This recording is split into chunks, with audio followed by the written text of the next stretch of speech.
सार्थ ज्ञानेश्वरी मराठी अनुवाद अध्याय 8 भाग 2 आणि ओवी संख्या आहे 51 ते 100। नंतर मन, प्राण आणि संयम अशा या यज्ञ संपत्तीच्या समारंभाने दूररहित ज्ञानरूप अग्नीला संतुष्ट करतात। अशा रीतीने हे वर सांगितलेले साहित्य ज्ञानरूपी अग्नीमध्ये समर्पण केल्यावर मग त्या ज्ञानाचाही ज्ञेयामध्ये लय होतो, नंतर केवळ ज्ञेयच स्वरूपाने राहते। त्यास अधियज्ञ असे नाव आहे असे सर्व जाणणारा श्रीकृष्ण म्हणाला। तेव्हा अर्जुन अतिशयच बुद्धिमान असल्यामुळे त्याच्या हे लक्षात आले। हे लक्षात येऊन देव म्हणाले, अर्जुना, तू चांगल्या तऱ्हेने ऐकत आहेस। या कृष्णाच्या संतोषाने अर्जुन आनंदित झाला। पहा, लहान मुलाच्या तृप्तीने आपण तृप्त व्हावे किंवा शिष्याच्या पूर्ण होण्याने आपण कृतार्थ व्हावे हे एक जन्मदात्री आई किंवा सद्गुरूच समजतात।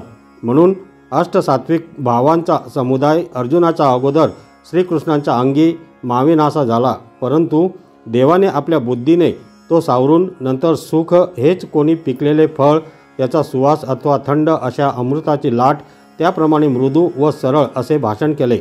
श्रीकृष्ण म्हणाले, श्रोत्यातील श्रेष्ठ अर्जुना ऐक, याप्रमाणे माया जळण्याची संपली की तिला जाळणारे जे ज्ञान तेही त्या प्रसंगी जळते, नाहीसे होते।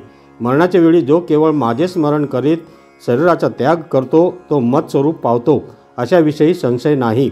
अर्जुना, ज्यास अधियज्ञ म्हणतात म्हणून आत्ताच सांगितले त्या मला जे पुरुष हयात असतानाच जाणून मरणकाळीही जाणतात। ज्याप्रमाणे मठ किंवा घर हा पोकळीने भरून पोकळीत असतो, त्याप्रमाणे ते पुरुष देह खोटा आहे असे विचाराने जाणून आपणच आत्मरूप होऊन आपल्या ठिकाणी असतात। अशा या वरील अनुभवाच्या माझघरात निश्चयाच्या खोलीत त्यास झोप आली, म्हणून त्यास बाह्य विषयांची आठवणच होत नाही। याप्रमाणे अंतर्बाह्य ऐक्य भरलेले असून ते पुरुष मद्रूप होऊन राहिले असता बाहेर 5 भूतांच्या कपल्या पडल्या तरी त्यास समजत नाही। जिवंतपणी शरीर उभे असता सर्व व्यवहार करत असता ज्यास शरीराच्या उभेपणाची जाणीव नाही, त्यास मग शरीर पडण्याचे संकट काय करणार। म्हणून अशाही प्रसंगी त्यांच्या स्वरूपानुभवाच्या पोटातील निश्चयरूपी पाणी हलत नाही। ती त्यांची प्रतीती ऐक्यरसाची जणू काय ओतलेली असते, अथवा त्रिकाला बाधित जे स्वरूप त्या स्वरूपाच्या हृदयात ती जणू काय घातलेली असते।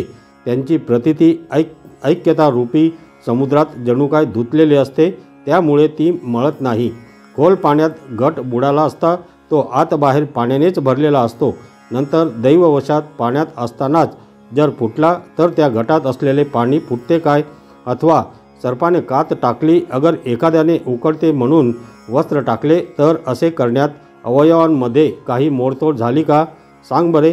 त्याप्रमाणे वरवर भासणारा जो शरीररूपी आकार तोच नाश पावत असून त्या शरीराशिवाय असणारी आत्मवस्तू तर जशी सर्वत्र भरलेली आहे तशीच आहे। तीच आत्मवस्तू आपण अनुभवाने झाल्यावर आता देहपाताच्या वेळी बुद्धीचा निश्चय कसा डगमगेल। म्हणून याप्रमाणे मला अंतकाळी जाणत असता जे देहाचा त्याग करतात ते मद्रूपच होतात। एरवी साधारण विचार करून पाहिले तर मरण येऊन ठेपले असता मनुष्याच्या मनाला ज्या वस्तूची आठवण होते तीच वस्तू तो प्राणी होतो। ज्याप्रमाणे कोणी एखादा मनुष्य दीनपणे वाऱ्यासारखा पळत असता एकाएकी दोन्ही पावले निसटून आडात पडला, आता त्याला पडण्यापूर्वी ते पडणे चुकवण्याकरता दुसरा काही उपाय नाही, म्हणून जसे त्याला पडावेच लागते, त्याप्रमाणे मृत्यूच्या प्रसंगी जी काही एक वस्तू जीवाच्या समोर येऊन उभी राहते, ज्या वस्तूकडे मन लागते ती वस्तू होणे मग कोणत्याही प्रकारे चुकत नाही। आणि जेव्हा मनुष्य जागा असतो त्यावेळेला ज्याचा ध्यास घेतलेला असतो तेच त्याला डोळा लागल्याबरोबर स्वप्नात दिसते। हे कुंती पुत्रा, ज्या ज्या वस्तूचे स्मरण करत मनुष्य अंतकाली देहाचा त्याग करतो त्या त्या वस्तूप्रत तो सर्वदा तिच्या स्मरणामुळे तिच्या ठिकाणी एकाग्रचित्त झालेला असल्यामुळे जातो। याप्रमाणे जिवंत असताना जी गोष्ट आवडीने अंतःकरणात राहते तीच मरणाच्या वेळी वारंवार मनात येते, आणि मरणसमयी ज्यास जी वस्तू आठवते त्याच गतीला तो जातो असे आहे। म्हणून तू नेहमी माझे स्मरण कर। म्हणून सर्व प्रसंगी माझे स्मरण कायम ठेव आणि युद्ध कर। मन व बुद्धी माझ्या ठिकाणी अर्पण करून राहिलास म्हणजे तू निसंशय मजप्रतच येशील। डोळ्यांनी जे पाहावे किंवा कानांनी जे ऐकावे अथवा मनाने ज्याची कल्पना करावी किंवा वाणीने जे बोलावे, वरील सांगितलेले व्यवहार आत बाहेर मीच करून घाल, मग सर्व काळ मी सहजच आहे। अरे असे झाले, सर्व मत्स्वरूप आहे असे झाले, म्हणजे मग देह नाहीसा झाला तरी तो मरत नाही। मग लढाई केलीस तरी तुला काय भय आहे? तू मनबुद्धी ही खरोखर माझ्या स्वरूपात अर्पण करशील तर मग माझ्याशी एकरूपच होशील, हे माझे प्रतिज्ञापूर्वक सांगणे आहे. अशी स्थिती कशाने होईल असा जर संशय तुझ्या मनात राहिला असेल तर अगोदर अभ्यास करून पहा. मग ती स्थिती झाली नाही तर राघव, हे पार्था, अभ्यासामुळे स्थिर झालेल्या व अन्यत्र न जाणाऱ्या चित्ताने सतत स्मरण करणारा मनुष्य त्या तेजस्वी परम पुरुषाप्रत जातो. याच अभ्यासाबरोबर चित्ताची सांगड चांगल्या प्रकारे घाल, असे प्रयत्नांच्या बळावर पांगळा देखील पर्वत चढून जातो. त्याप्रमाणे चांगल्या अभ्यासाने तू निरंतर आपल्या चित्ताला परमपुरुषाचे ध्यान लाव.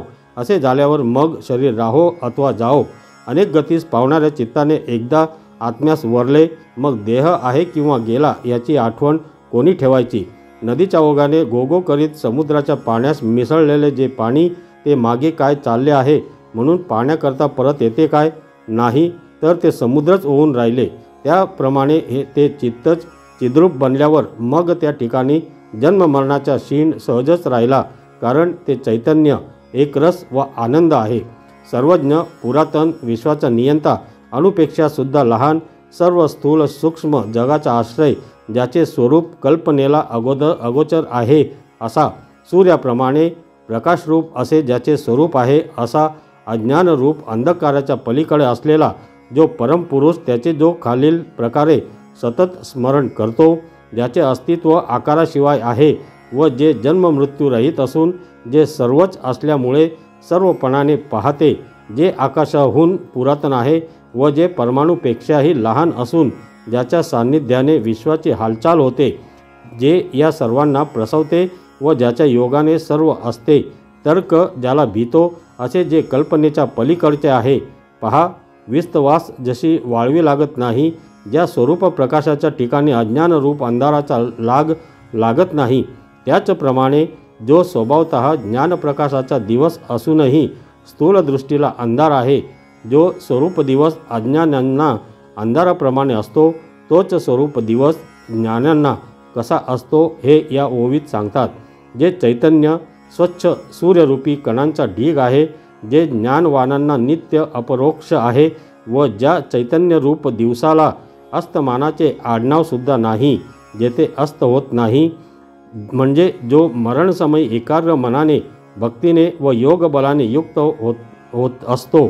दोन भुवयांमध्ये प्राणवायूची योग्य प्रकारे स्थापना करून तो त्या तेजस्वी परमपुरुषाप्रत जातो.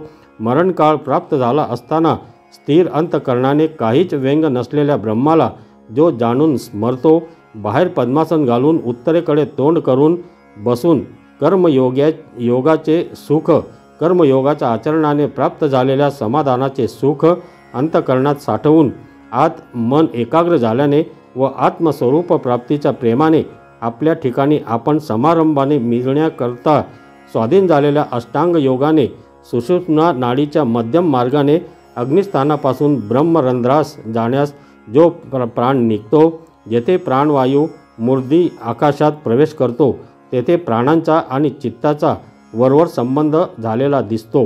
परंतु मनाच्या स्थिरतेने धरलेला व भक्तीच्या भावाने व योगबलाने आवरलेला असा तयार होऊन तो प्राणवायू चेतन व अचेतन पदार्थास नाहीसे करून भुवयात संचार करतो आणि तेथे लय पावतो. अथवा घटाखाली झाकलेला दिवा किंवा काय झाला विजला हे जसे कळत नाही, त्याप्रमाणे अर्जुना, जो देह ठेवतो तो पुरुष जे केवळ ब्रह्म आहे असे जे माझे खास स्वरूप आहे ते होऊन राहतो, जे अविनाशी आहे असे वेदवेत्ते सांगतात. इच्छेपासून परागमूत झालेले विरक्त ज्यामध्ये प्रवेश करतात व जे जाणण्याची इच्छा करणारे ब्रह्मचर्य आचरण करतात, ते ब्रह्म नामक पद मी तुला संक्षेपाने सांगतो.